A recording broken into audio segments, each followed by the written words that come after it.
Welcome to this special program.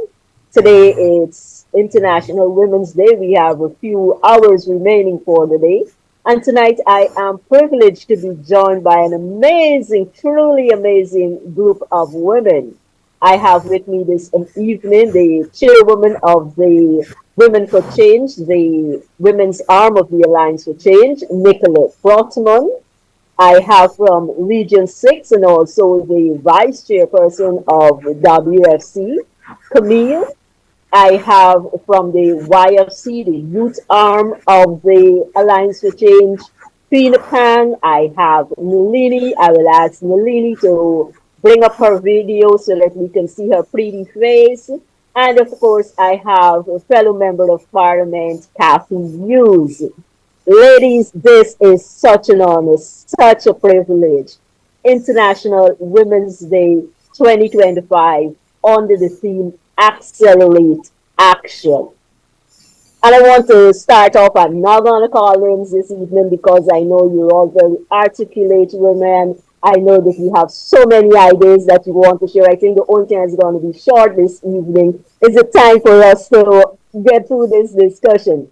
But I want to start with us discussing what are some of the major challenges you girls see as facing us as women in 2025 in an oil-rich economy. Come on, don't be shy. I Okay. know. Cost Don't fool the of public. You girls are cost not shy. cost of living. Cost of living. Cost of living. Yeah, cost of living. Nicola, Cost of living and opportunities for women. what are your The thoughts, cost of Tina? living is the biggest one, Beverly. Tina, you agree it's the cost of living? I do agree with cost of living, yes. Yeah, and where's Nalini? I want to see Nalini's face. Come, Nalini, don't please don't hide from our audience. Cost of living. Over the years, and especially within the past, I would say 24 months or so, we have seen basic food items going up 200%, 300%. Even basic vegetables produced right here in Guyana, we have seen the prices just skyrocketing. And usually, the task of putting a meal on the table rests with the women. It is our responsibility to make sure our families are fed, and not only fed, but fed nutritious meals. And I will come back to that in a minute, where we look at how it is affecting the education of our system. But guys, what do you think should be done to address the cost of living? If we can start with Kathy, probably as a Sure, member of sure, parliament. sure. This is a very real issue that affects everybody, and it's been. I mean, we've been talking about it almost for the last year, and I think the only solution at this point in time is really to ensure that the government is able to put a little more assistance in the hands of our citizens so that they can meet the challenges of high cost of living. I want to remind everybody that it was Nigel Hughes of the AFC that actually recommended that we do the cash grant. We will remember that Professor Clive Thomas had suggested it, and Nigel had actually started to articulate it. And in fact, it was Mr. Barra Jagdeo that said absolutely no, that the country could not afford that the cash voucher, which is a kind of a cost of living, a measure to help A little bit of money in your pocket. address the cost of living, a little money in your pocket. And so I'm happy that the PPP took that finally on board. And we really do feel within the AFC, as we all know, that it doesn't have to be a one-off in terms of the 100,000. We were to get it in December. It's still going on now and it's March. But something like that, we need a structured program whereby a certain percentage of our oil revenues go straight back to the people of Guyana in some kind of cash grant. maybe 2 or 3 times a year. And of course, we give credit to the fact that this year, women that have had a child this year are getting a grant also. And there's special grants for school children, special grants for various other things. But I think we need to focus on how we could put more money in the pockets of our families and women. Neil? Your Yeah, thoughts on it?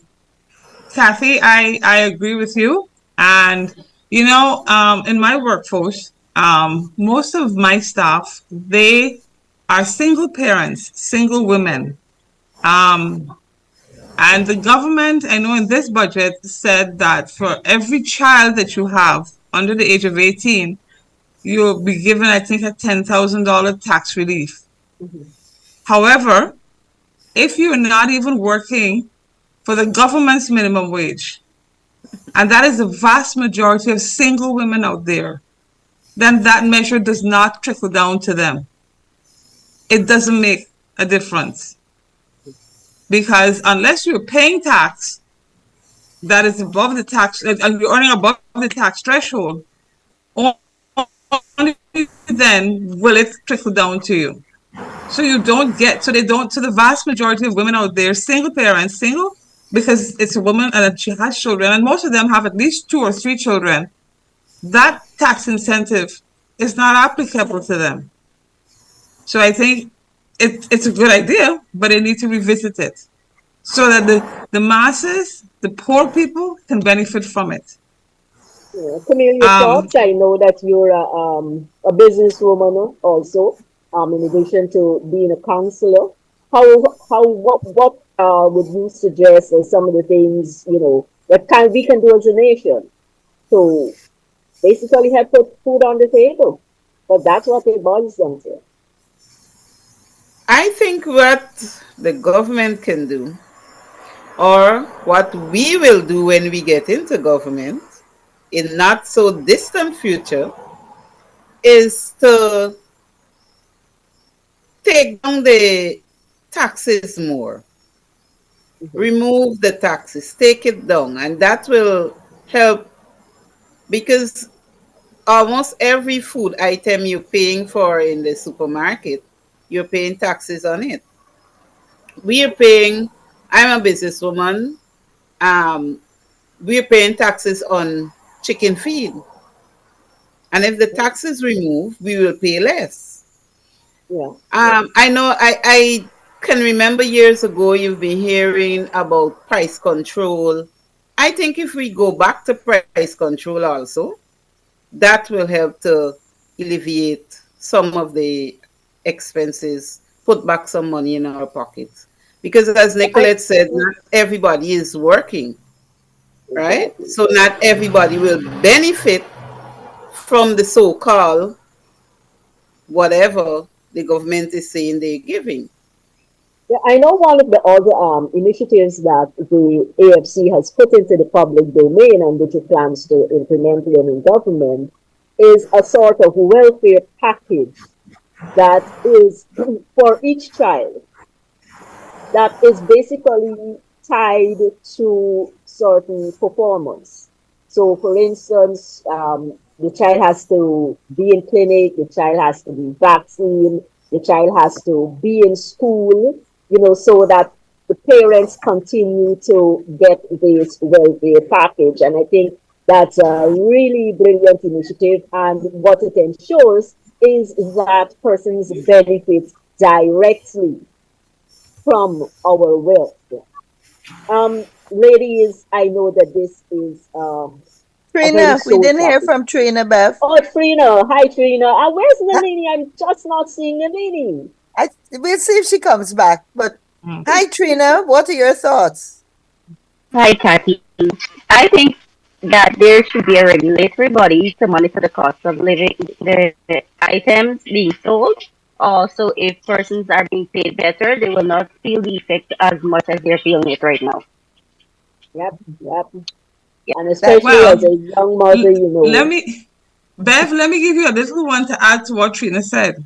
You earn more, so you don't feel it. Well, today, I was having a conversation with someone who is not Guyanese, who's working in Guyana, and he's working in the oil and gas sector.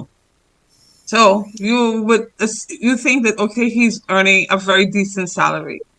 He's new to Guyana, and so today he said to me, "Can you explain to me why the cost of food is so high in Guyana?"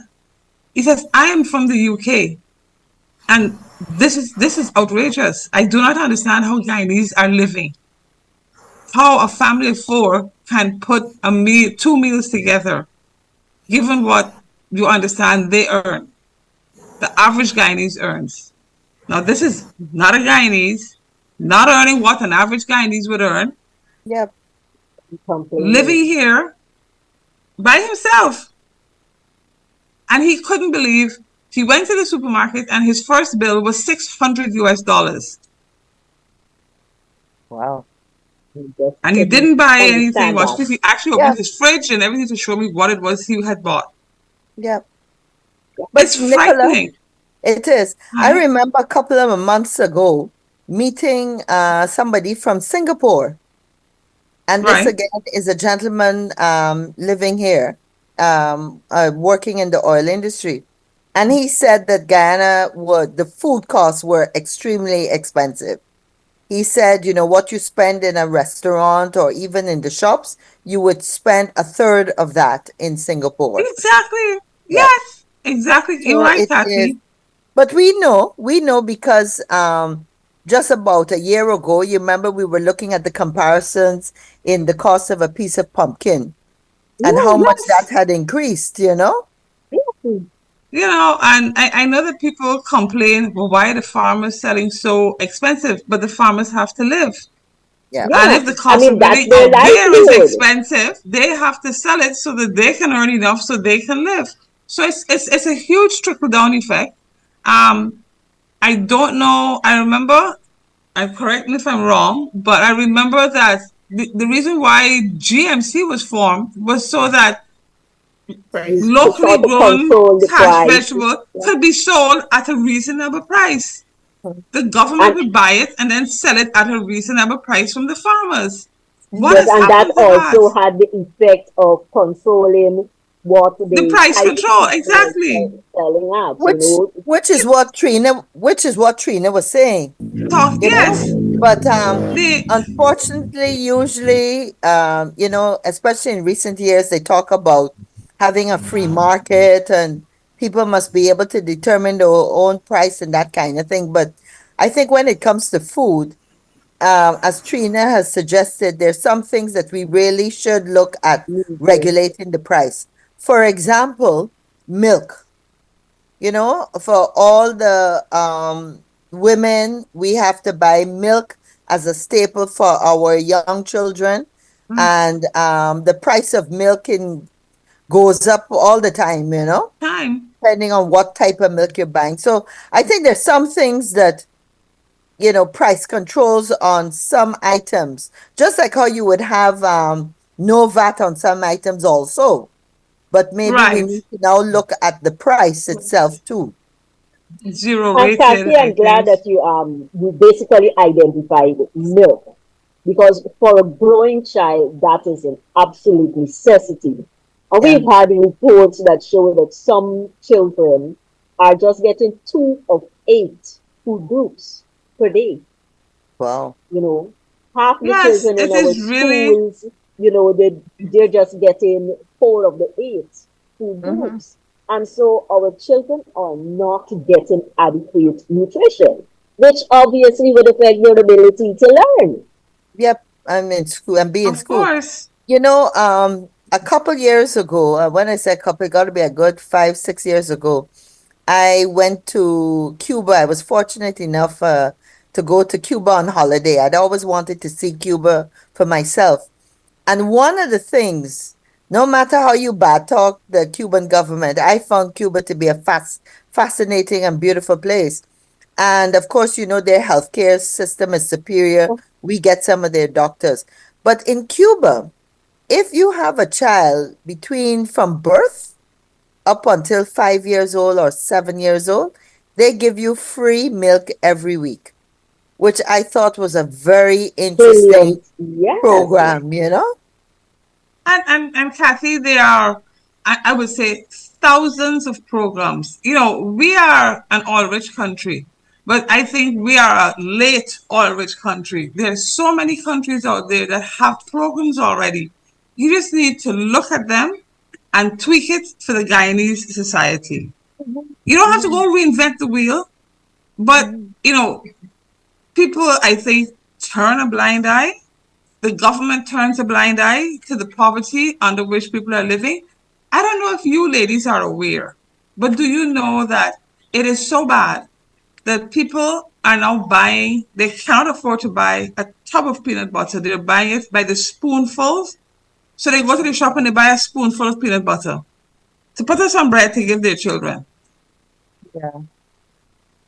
And when In you an look, oil-rich economy that does not have a million people, that Yeah. it just does not make any sense.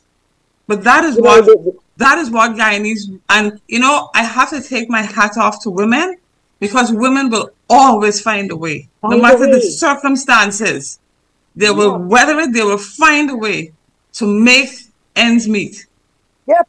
And you know, some we women have live under some really the strenuous hot and unreal You know, circumstances. we have the Hot And Wheels tonight I program, take my hat off to which them. is a good program. But when you see on Facebook some of the meals that they are serving to children, it's just a whole lot of rice, a whole lot of carbohydrates, the vegetables, the fruits, the proteins, you know.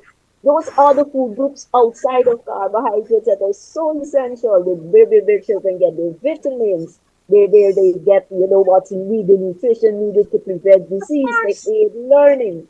You know, those nutritional value, you know, they're not in that meal. And so while the program on the title Hot Meals for School Children is good, more attention actually has to be paid, I think, to what is actually being provided as a hot meal. Camille, I can see you thinking here. What are your thoughts? Beverly, I just want to give us ladies an example. Today is Saturday. Thursday, I went to the supermarket.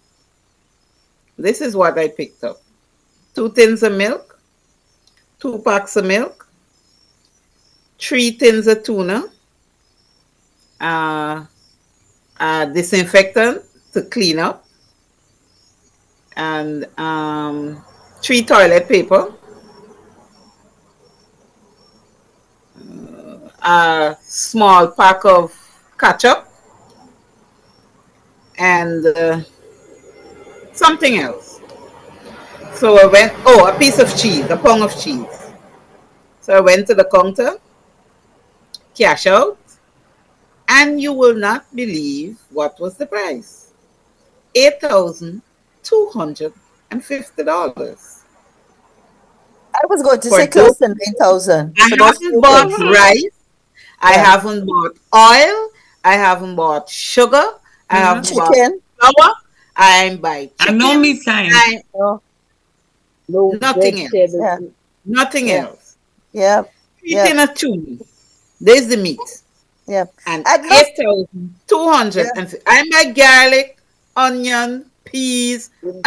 None of them on the list. Mm-hmm. You Mm-hmm. ladies, tell But me, when the girl checked off and hand me the bill, I stood up there independently and looking at it, 1, 2, 3. It's like I couldn't believe there is You the item in this black plastic bag, and there's the amount of money. piece of money. So you were I was looking you were looking hoping she made a mistake somewhere. lovely. I was thinking maybe she had 2 things more than one time or something. My point is, persons that have children, and you know, that is the thing that bothers me, because how are they making out? Well, How you know, are I they think this sending is these children to school? I think this is a great time to hear from Trina because Trina, I know you have two boys And I know that in a household, just from when I was younger with my brothers, they were an eating sensation. So, Trina, tell us a bit about your family and how you manage and what your food costs are like and so. Okay. So we all know having a big family, medium family, basically, it's not that easy. Food prices skyrocket. You can no longer use an X amount of money to go at the grocery store and get all your groceries. It is double that now. Bringing up my two boys is not easy at all, at all. And then you see, apart from just providing for the meals, when you at home, when you have to put in the You lunch eat kit, more. You eat more. and a meal like you want to send your child to school with a decent meal in the lunch kit. You have to send them with a mid-morning snack, then you have to put something in there Yeah, for lunch, and yeah, possibly if they have lessons in the afternoon, you have to put an afternoon snack. I mean, like, think about the women who work like in the restaurants, those stores there on Regent The Street shift or workers. Street. You know, how on earth do they get by? yeah. And we must find welfare programs, I think, that would help women. But tell me something, ladies. This cost of living, and of course, as women, we pressuring the fathers, we just, the family needs more. Do you think that in some way this is contributing to some of the violence that we see across the Yes. families? Yes. Yes. Definitely. Most definitely. I always give this as an example. I sell bread also. And when you're looking to see the woman of the home coming to get a bread without the money to pay later, you see the man doing it. Because he has his family at home. They're expecting him to come in with that bread to eat. Yeah, But you don't have the money. So he gonna definitely. come and ask for the bread and he gonna pay you later. Look, for instance, one customer said to me, I only got $200 and the bread is $400. I was like, you gotta eat. Whether or not, you gotta eat.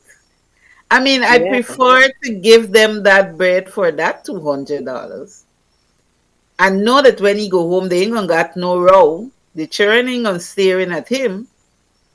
Than yeah. before I said, no, I can't give you.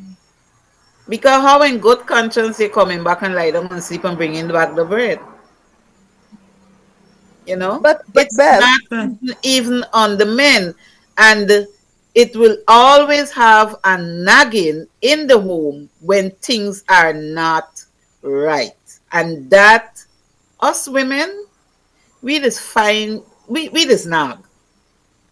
And we find the things to see. As if these men don't have any feelings. They're robots, and that's because the men don't speak out, they don't cry out, so they behave all macho. And next thing you know, we over push it, and the violence come in. Yeah, I except mean, I like, don't we're I not don't totally excusing, we're not exactly, excusing exactly. that, I don't right?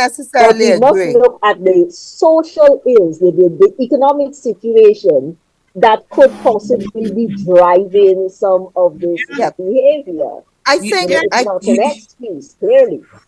I think that the pressures of society affect men and women and everybody in the house too.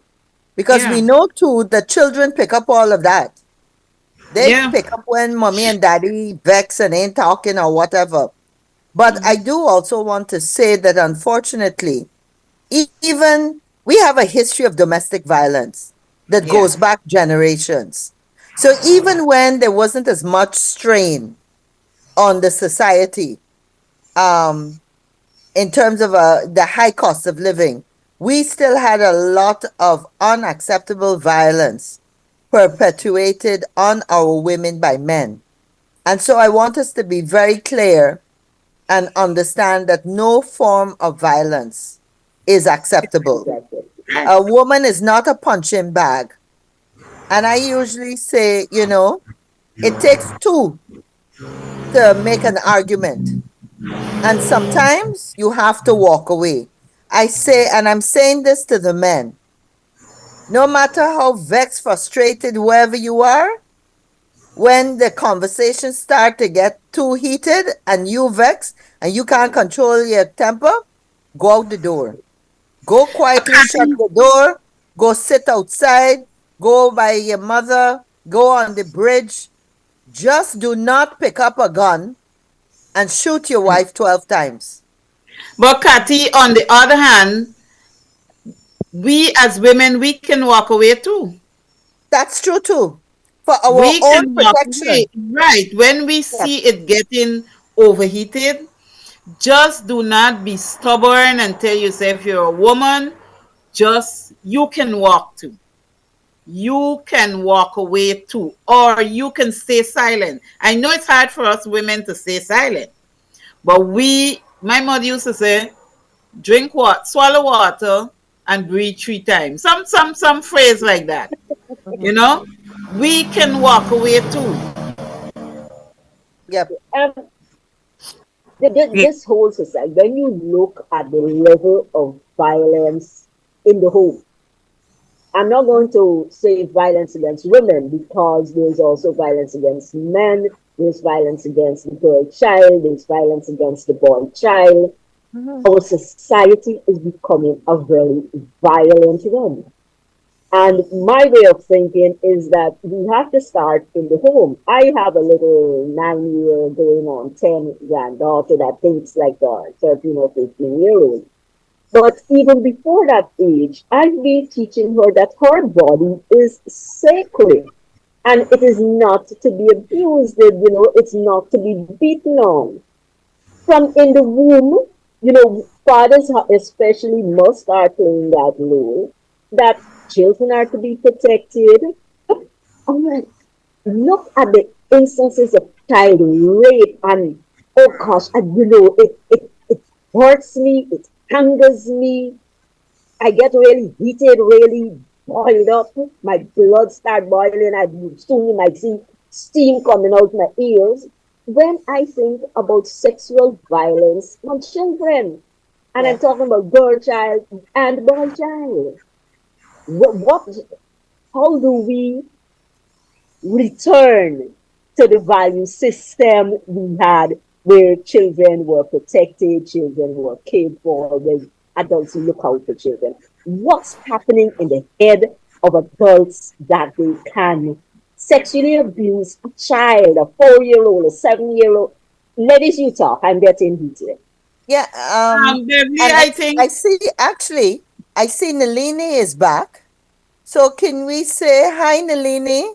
We're talking about domestic violence. I don't know if Nalini is hearing us. Could we hear from you, Nalini? not seeing her either. I'm not seeing No. her. Nalini, you'd have to unmute yourself, please. Nalini seems to be having some technical problems. She Yep. seems to be bouncing in and out. Probably. If we should continue, Beverly, I think some of the things we can go back to is it takes a community to raise a child. And I think this whole thing about not being able to scold somebody's child or talk to them is helping to create or helping these men to do what they're doing. Like, for example, you may see a child, boy or girl, doing something, and long ago you could have speak to the person. You could have make a report to the mother. I know long ago the neighbor beat you. Sometime before you meet home, the other neighbor beat you when they hear the story, and then your parents carry you back there and beat you again. And because we cannot speak to children these days without even being abused by the parent, it's helping to escalate what is going on. Because if like for example, I used to live right here with my grandmother before when I come on vacation. And if she beat me and I go over at my uncle, I could have said, why Alex? You understand? And they will now explain to me where I was wrong and where I was right. But now, if the children are not opening up to go to somebody big and say, look, this is what is happening. I I I I don't know. Yeah, I think well, a couple of things I wanted to say. I wanted to say I know that we have a culture of corporal punishment, which is beating children. And I really do, there are laws now against it. And I think because society has changed, Evolve. Yeah. long ago, you'd never heard of a man, a woman in society, in a community, in a village, abusing children. When we were growing up, we could walk on the road, go down the road to visit our friend on the weekend, come back up the road at 10 o'clock in the night. And, you know, you knew that everybody knew the houses around, and you could Mm-hmm, skip and go around and see your friends and skip back. And mm-hmm. parents knew that that was okay. Your child would be safe. Yeah.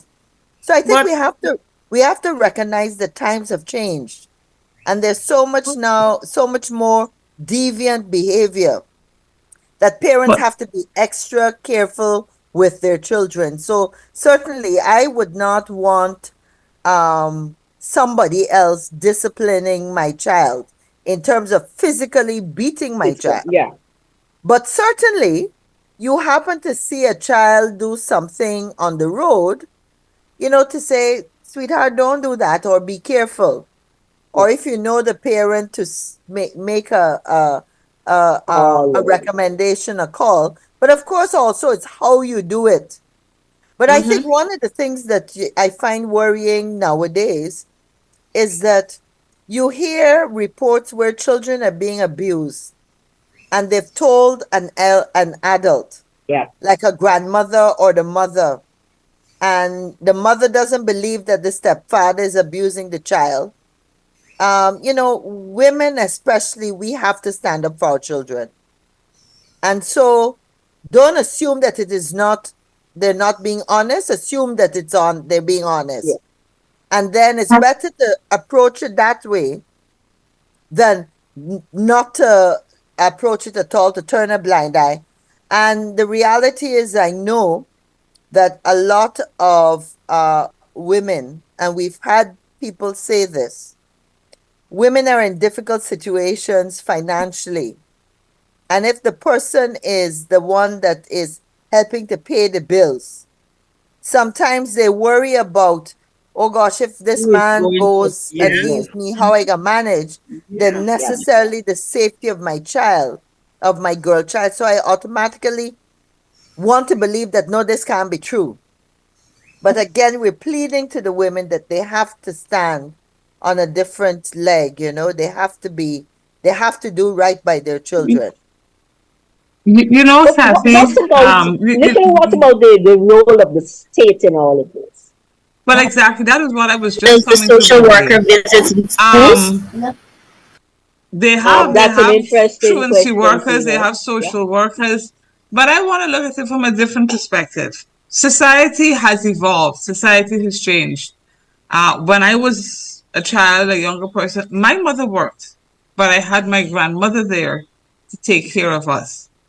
Most women now, back in my days, most women didn't work. They were home so that when the children came home, there was an adult there to take care of them and to give them some guidance and protection. Now, most women, most single women work, and a lot of them work as security guards. So they're out of the house at night when the Right. children are alone. A lot of children are left with an elder sibling, 9 years, 10 years old, to take care of them because there's nobody else there. That what you spoke about, that community where people look out for each other, it's not there anymore. And I think that if we took a good look and recognized that, okay, our society has evolved this way, then we need to put measures in place. So you can start by simply having community daycare centers. So when children leave school, they can go to the community daycare center. And those daycare centers are open maybe until 7 or 8 in the night, from 7 in the morning to 8 to 7 at night or 8 at night. So that when parents come home, at least they know that there's some place, and the people who are running it are vetted and screened carefully, that the children have, so the children have somewhere safe to go and not left on their own for hours Yeah. at the But mercy of adults preying on them and people taking advantage of them. Like I but said, there are lots Sorry. of things that can be done on a national level.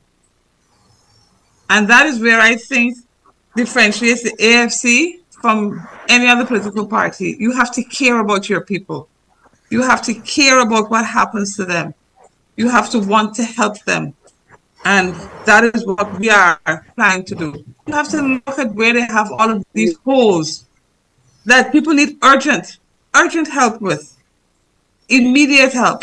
Where I work, they're talking about, because again, it's the 90% of the workforce are women, young, single women. And one of the things that we advocated for was a daycare center, because a lot of them have nobody. I actually had a staff member come to work one day and said to me, Miss Nicola, she said, something she said, and I said, well, where's your daughter? She said, she's at home. I said, well, isn't your daughter 4 years old? Yeah. But I lock up the house, leave some food on the table, and when she can eat, and then when she's tired, she will go and sleep. I said, please go home now. I said, I cannot have you working here under those circumstances. I would go crazy. Yeah. I would go crazy. But this is a reality. Mm-hmm. And we have to. and there is where the cost of living coming back, because depends on what that parent is working for, then she has to pay the bills and still pay the Exactly. care. So that is where the community daycare comes in and stuff like that. It's a Yeah, but vicious they will cycle. still have to pay the person. They still will have to pay the persons that are at the daycare, Let's Daycare. hear from, right? Trina So wanted to say what something. can we yes, do? Trina. What can we do where that is concerned? For me, if we can try to live closer and better with our neighbors. So if we have to leave, at least the neighbor can keep an eye over. Or at least you may not want the children to go at the neighbor, but if you can have the neighbor come over and, hang out a little with them, their schoolwork and whatever until you return. Trina That's wanted to the, come in here. for me, that's the solution. That is a part or an idea that will help the single parent that may just be working for a meager $15,000 a week. I think Trina had some ideas too. Trina? And remember, Trina is the only one of us that got small kids in school right now. So I know she has. So we depend on her a lot. Exactly. She will put us in touch with what's happening now. The reality now. And maybe Trina would even give us some ideas of some of the things that governments can do to provide more support. Over to you, Trina. Unmute. Unmute.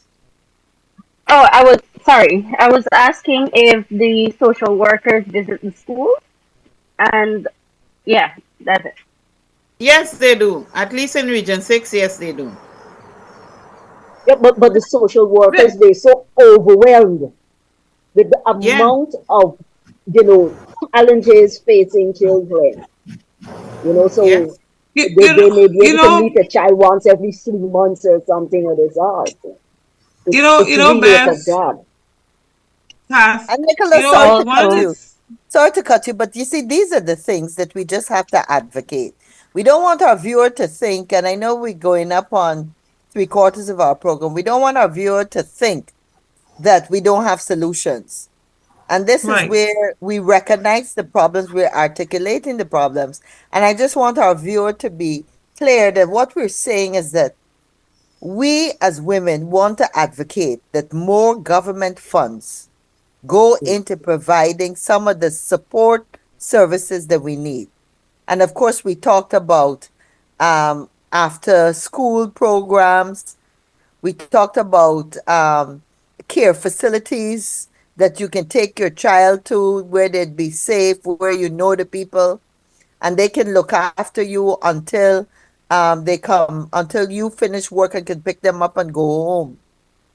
Um, you know what? Those kinds of initiatives when it comes to domestic violence, you know, I know the police are doing some training, but we keep urging them not to turn a blind eye to reports of violence.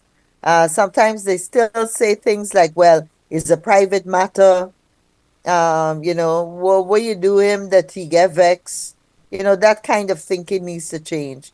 I just wanted to raise that they're concrete examples and solutions that we're putting forward. So sorry, Nicola, you were saying something. But, Kathy, before I lose this thought, I would advocate to our government when we get into power in the not too distant future that we have these government daycare centers where the government will pay the persons that are taking care of the children. So that money will not be coming out of these single parents' pocket. Yeah. And for us to build some shelters for women and children that are going through domestic violence because we don't have that. And if we are oil rich, then I think we can afford to have these shelters and we can afford to have these daycares. Yeah. But just I to have a correct you there question. from you, that's Are Nalini? the people in the daycare center going to be trained? Yes, Well, of we course, have you have to vet them. You have to train them before they go into these get the oh yeah. job. You have to be qualified. Yeah, we have a few shelters, but it's not enough. And No, when the it's not women go enough. into these shelters, they're provided with, to be fair, they're provided with some amount of support. They may even be provided with some amount of training. But very often, so very often, these are not educated women. So the earning capacity of the women, even after they would have been trained, is not sufficient for them to live independently. So that is the odd. So that's why we need stronger social programs, stronger welfare programs that would assist women, if they exit an abusive relationship, an abusive home, they exit with their children, that for a period of time, maybe 3 or 5 years, they have social workers assigned to their case that works with them, that help them to reach that level of independence where they can take care of themselves, take care of their families. I see Nalini, I so wanted to hear from Nalini because Nalini is from Region 6, and one of those areas where there's a lot of abuse of women, a lot of abuse of children. We just not getting Nalini up. Kathy, you have been in the assembly as a legislator for some time. Do you think that the laws are adequate? Nalini, can you hear me? Nalini, can you The name unmute your mic mic, is please? mute. Yeah. Yeah. It seems as though every time she tries to unmute her mic, something happens. I guess only the operator might be able to unmute Going her. back to you, Kathy, Do you think the laws are enough? The laws offer the sort of protection that women need? Well, I think that we've had some comprehensive laws. We have a family court. I think Guyana has made some good headway. Right now, I heard that the Minister of Social Services is going to be bringing new legislation too. But I think the challenge has been the enforcement, like so many different areas. The challenge has been individuals coming forward. And, when they come forward, it's protecting their rights, protecting, that you don't ever identify the child, or even in a rape case, it shouldn't even be identifying the woman. So, to me, I think the challenge is not what's on the books and in the law, and we are going to improve on it, but it's creating an environment where the person is protected when they step forward and say, I was raped. Um, my uncle has been, abusing me. Able to speak to issues of incest and not be further damaged because they come forward and say, this has happened to me, as we know. It's such a touchy subject that so many families prefer to sweep it under the carpet, don't say anything, don't ever tell anybody. One of the reports just the other day in the newspaper, one of the children confided in a grandmother, and the grandmother said, don't ever repeat it again. Don't repeat it to anybody. And so she lived with it for 8 years. Yeah, and I've been Yeah, hearing through the grapevine. I went to a funeral today, and I've been hearing through the grapevine that that case is some right at my end.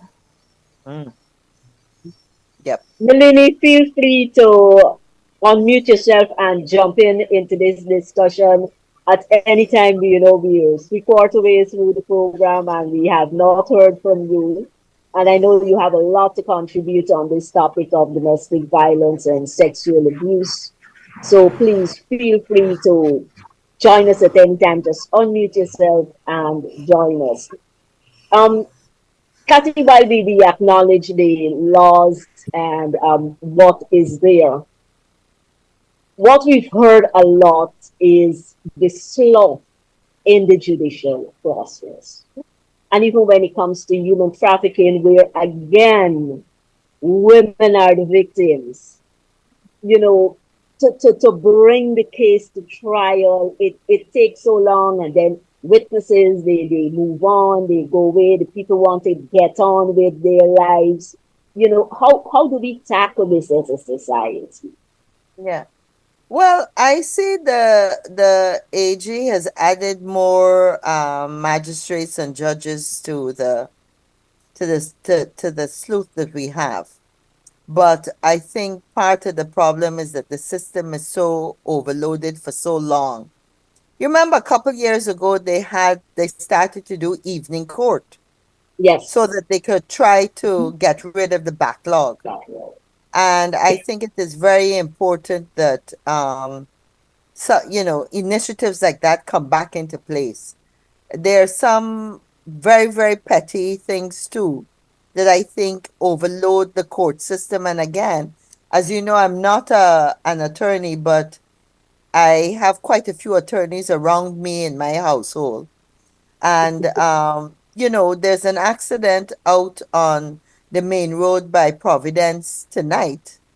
And that person is going to have to appear in court on Monday or Tuesday. And in other countries, they seem to have a very good program of ensuring that there's an accident, there's a police that investigates it right there. For some of the minor cases, they pay a fine right then and there. Yeah. There's a computerized, digitized system so that after 3 incidences, they're able to track your license and make sure that if you were drinking and driving, after 3 incidences, your license is taken away. And it's not like Guyana where you can go pay somebody and get a new license. You know, they track you through your TIN number, through your ID number. Yes. And those are the kinds of programs that we need to put in place to protect ourselves. Nicola, you wanted to add something there? No, Bev, I was just thinking to myself, I'm listening to all of the different aspects that you're talking about. And it's sad, but in my mind, the only thing that comes to mind is the decay of our society, the absolute failure and collapse of our society. And all of these things have a domino effect in my mind. You talk about domestic violence, men not being able to take care of their families. So what do? They get frustrated, they hit women, which under absolutely no circumstance should happen. Children are abused because women have to leave the home. I'm not saying women should stay home, but they're single parents and they have to make a living, which is fine. I work, never stay home mom. But the mechanisms to be able to take care of your children are not there, and you're not able to provide it because of what you earn. And okay, Guyana used to be poor, but we're not poor anymore. Yeah. And it really bothers me that it just seems we seem to be on an absolute decline as a society. And it's so you will have all of these things escalating. Kathy was right. We've always had a history of domestic violence. I think every society has it. So we've had a history of it, but it has gotten worse. Yeah. I mean, and I'll come off a little bit here to say you're driving down the road, and driving today is a terrifying thing. Yeah. You have people on your left, you have people on your right, you have people at your back, you have people in front, and everybody's just driving as though they all have the right of way. I'm boring. You driving like what's happening to me? And I have to look at my left, I have to look at my right, because both sides people are trying to take you over. Then the person in front is doing something stupid, the person at the back of you is doing something stupid. I look at it and I say to myself, it's all of this. It's a combination of all of it. And there's no the police. People blame the police force, but they're like the rest of the citizens that say, you know what, there's no law, there's no order, there's no accountability. Nobody's being held accountable for anything. So therefore, I could do whatever I want to do, and it's sad. And our job in the AFC is we have to restore or begin to restore some kind of respect for law and order, respect for each other, respect for just being Chinese, and we have the resources now. So let us sit down and come up with a comprehensive plan to use the resources to help Guyanese in all aspects of life, in all stratas of life. We have, I'm sure they have men who will come and say that they're being abused by their wives. And I'm not advocating for men, but you have all kinds of issues now. And we actually have the means to help our people. We have the means. Ladies, we have 5 minutes. We have 5 minutes more. So, okay, I'll give the rest. I'll hand back over to Bev. I think actually... So I will go to Camille so that Camille can basically give me her wrap-up thoughts. So quickly this hour has gone. Wow. Camille? And then to Trina. Beverly, hats off to all us ladies.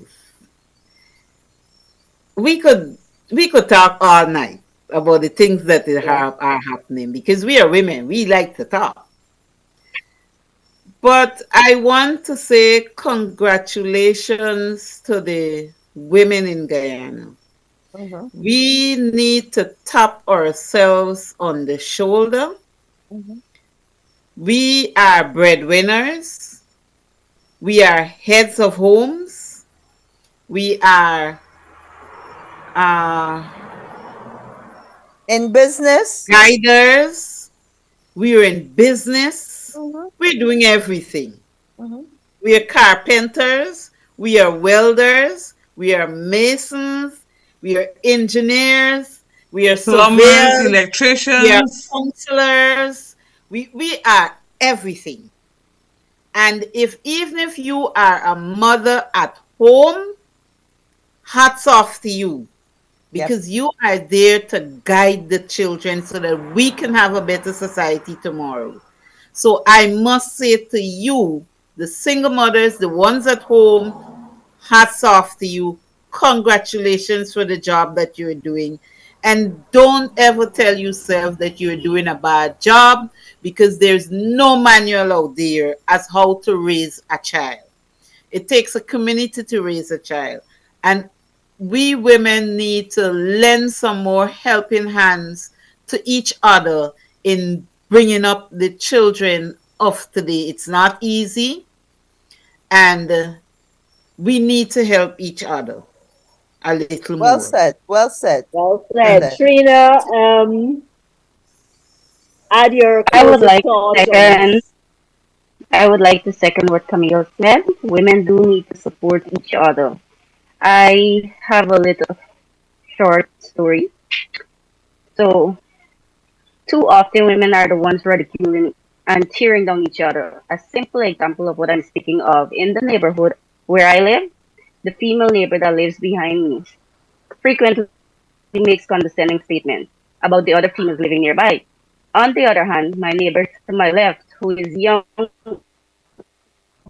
woman like myself, probably in her early 20s, is very pleasant and supportive. If ever there is a situation where I'm unable to be home before my boys, she is always willing to collect them. She would make sure they're ready and set to bed if I'm not home by the time I should or say. She would look them after for me, and in return, when she's not there or at work as well, I would look after her brother for her. So supporting each other is, oh God, yeah, we need to support each other. Wonderful. Great. Wonderful. Kathy? Well, I just want to really congratulate all the women in Guyana. We have been phenomenal women for generations. Our grandmothers, our great grandmothers did it. We are doing it now in a different way, in a different time, with different technologies, but fundamentally, we have to support each other. I want to say that the AFC has a wonderful plan to provide more for women. We didn't mention our women's bank, but that's one of the centers of things that we plan to create when we get into government later this year. We're going to institute a bank so that women will be able to go to the bank and borrow money for their, whether they're rearing chickens, whether they're doing exports, whatever it is they're doing. So we have a long and lovely future ahead of us. And I say to the ladies, continue to be strong and look after your families. And remember, we're the mothers. So we can make sure we bring up children that are going to be productive citizens. And we know how to raise good boy children. Beverly? Yes, yes, yes, That yes. we do. And to add to that, Kathy, it is also, I must let the viewers know that it is also the intention of the AFC and in government to advance women training in vocational areas, especially at the commercial level. You know, our women must be able to not only be able to access a loan from a bank, but they must have the skills. We are now an industrialized nation, we can say. And we want to see more women in vocational areas. You know, as earlier today, conversation with Nigel and I was saying, it's just not about making a few pastries to sell on the road, you know, maybe in a shop, but to be able to do it at the commercial level, in commercial quantities. You know, these are things that we have to advance when in government so that our women are able to take a rightful role in society. And as we're closing, Kathy, we all said kudos to the women. I want to say kudos to those men who have our backs. We Yes. depend on you. We appreciate what you're doing. We're glad that you set good examples, good role models, not only for girls but also for young men, training them in terms of what a father ought to be. And Mm-hmm. so kudos to those men, and I want to encourage young men. Today I saw the most beautiful sight. The young woman, she clearly just had her baby, was discharged, and it was the father who was lifting the baby. He had the baby in his arms. So right away, I know that should that young man continue down that front, he is going to be a really great role model to his Great child. father. Yes. Yes, and so to all the fathers out there, I know it's not easy. And I know we women, we're not always easy to get along with. Yes, they need to Like, have some patience with us. you can't live with us, you can't live without us. Even though some might be from Mars and some are from Venus, we're all on Earth together and we need each other, we depend on each other. So let's take care of each other, let's do more for each other, let's do right by each other. Ladies, this has been such an encouraging discussion. I'm just sorry that we are out of time, but I want to thank you all. It has been a most pleasant hour. And thank you to DTV and to the women of DTV. I hope you had a great International Women's Day. And let tomorrow be International Women's Day also. Let's look out for each other. Thank you. Thank That's you. all Thank the women. you. Thank you. Thank you, ladies. Happy.